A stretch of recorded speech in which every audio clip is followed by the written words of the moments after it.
cage too? Somebody leave the door to the cage open? Is that what happened? One messes up, we all mess up. That's how it is. We're brothers and sisters now. We're all one. You know, one makes a mistake, it falls on all of us. So that's, you know, the point of that. You got 90 seconds. There's been a couple things that we've had to do to pay for other people's mistakes, and it sucks, but I get it. You all are all out here in this hallway together because that is your cage. You share that responsibility. It's just all these things were just added up, they're just like, wow, what the heck? We told you last week that we're gonna start letting you guys chill out a little bit more because, you know, we're nearing the end. As soon as that happened, it's like they gave us an inch and we took a mile. What, you gonna cry? No, sir.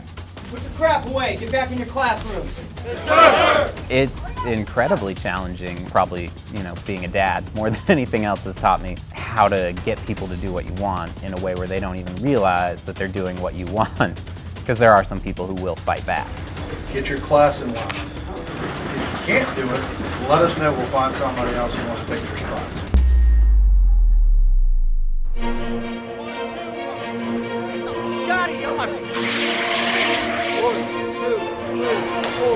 This is the Virginia Beach Police Department. You're going to be tested physically.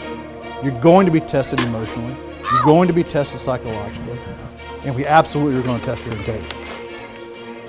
Nothing will be given to you. Period.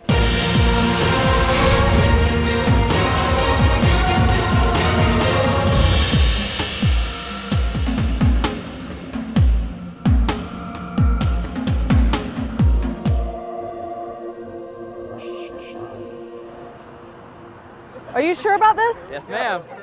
Okay.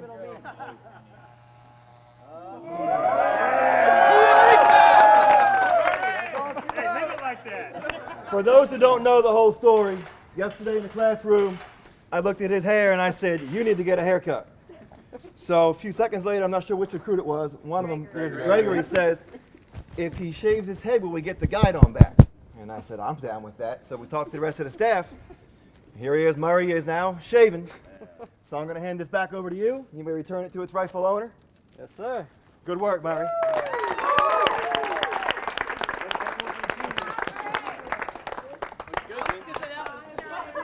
Let's get to work.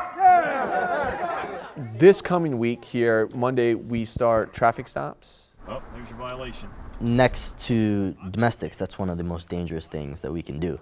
I already know Sergeant Ricardo. He told us that things are going to change and flip on a dime. I may have pulled him over for a light or a plate, and he may actually be drinking. He may have a beer or a... This, if anything, is something that we really need to grasp, and we need to be very proficient in traffic stops because it is by far the thing we do most often. So you need to be ready for anything and know how to handle it when it happens. You got to be able to think on your feet real quick. We're all over you guys about this kind of stuff, about boom, boom, boom, boom, boom. And this is a lot of why, okay? There's nothing that dynamic at the traffic stop gone bad. It's arrest and custody, it's patrol techniques, it's criminal investigations, and now you're adding this element of driving in the sense that we simulate it to where role players are driving around in cars on this expansive property just as you would be in the city of Virginia Beach, and then a violation is going to occur and that recruit has to notice that violation. Virginia tag. There's two kinds of stops. There's the unknown risk and the high risk. The high risk is, I know for a fact that there's something felonious about this vehicle or this person or whatever the circumstance may be. Unknown risk is everybody else, and an unknown risk can turn into a high risk, and that's very stressful. Bag of marijuana. So it's a big week for them. It's a lot of work. We start walking in that week. Writing summonses. Learning what we can pull people over for and, you know, what to do when things go bad, I think is going to be really important for us to learn. Any situation you can think of is going to get thrown at you. And then as the week goes on, we start amping things up where the driver's not compliant, there's multiple occupants in the car, there's narcotics, and then we get into weapons where the recruits will be shot at in several different positions and situations. Walk backwards. And all of those scenarios come out of real life situations that we have encountered as law enforcement across the country. Some of the role players are going to get shot up by recruits, and some of the recruits are going to get shot up by the role players. And the point of it is, can you apply law? Can you react accordingly? Hello, sir. Sir, put the gun away. Sir. And making sure that the recruit can apply these things before we send them to the street. They're bad people here. She had a gun on and she pointed at you and was going to take your life.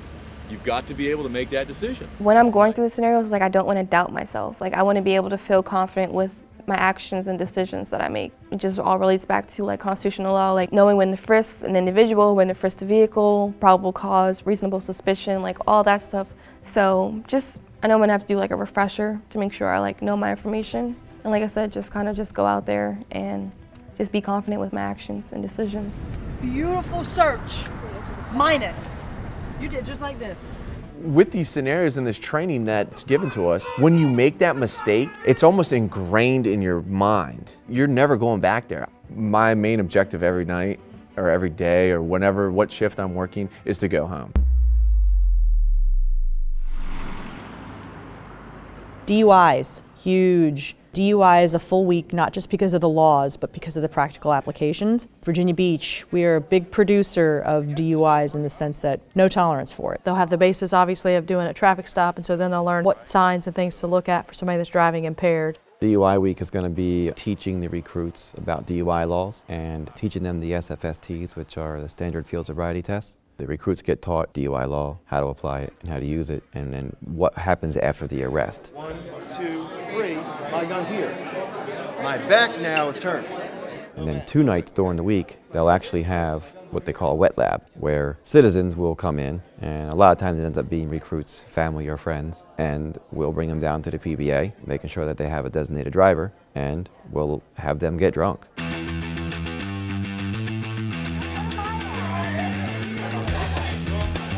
And then the recruits will then do the SFSTs on these people. They'll do them when they were sober, then they'll do them after a few drinks, after a few more drinks, and after a few more drinks.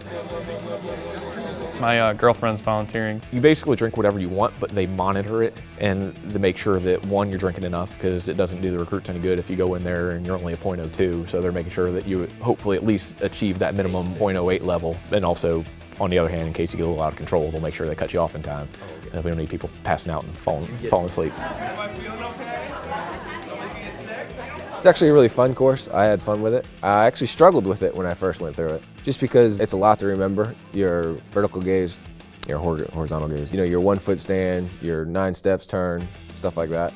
Attention to detail is very important when it comes to stopping somebody for driving under the influence of alcohol, because the testing procedures, the time restraints, and we have a DUI check sheet that if you don't follow literally to the word, your case can be dismissed in court. So it's a major lesson, life lesson for even our drinkers that come in. They get something out of it as well. So it's very twofold, and I like it. Oh, that makes me feel ashamed of myself. It's actually an area that I'm highly experienced in. I spent 3 years on our traffic safety unit, arresting 95 to 100 DUIs a year. So I'm very, very well versed in DUI law and in the SFSTs. So keep that good distance and always have him on your left. MPO Kenworthy is the only one that I had never met until I attended this academy. He can be relaxing at times, but also he reminds you when you need to be serious. He reminds you that you must instill discipline in everything you do. I see the qualities I want to emulate merely in my instructors. From MPO Kenworthy, I see his candidness. You're not applying the tools and methods that are being given to you. For MPO Johannesson,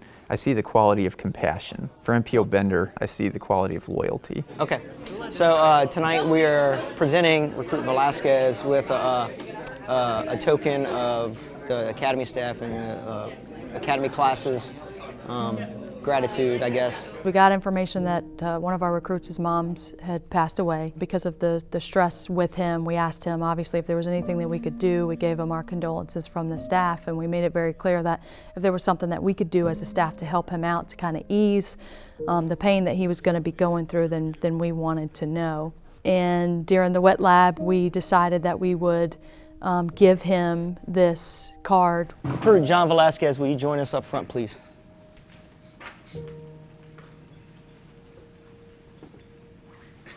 Stand right here, sir. Right here, sir. Class has come together. We've got you a card for tonight from Academy staff and LEDA staff. If you would do us the honor in opening that card, please, sir. He had no idea that this was coming, that we were going to do it, or anything about it, so it was a complete shock to him. And when we issued that to him, we had him read the card and explain what we did for him as a staff. This was everybody involved from PD&T as well as his classmates. Mere words can never say enough at a time like these. Okay. Mere words don't, but actions, I think, speak volumes compared to what words can do. And the actions of the lead of staff and your class has rallied behind you, and we would like to present you with $660 that we have collected to help you with the things that you need to get done back home. And he broke down into tears and was very, very thankful. That's what family does, and that's what family's about, okay? Your entire staff in Class 6-2 stepped up and did exactly what we should do for you. So it was an emotional time, but it needed to be done, and so we made it happen.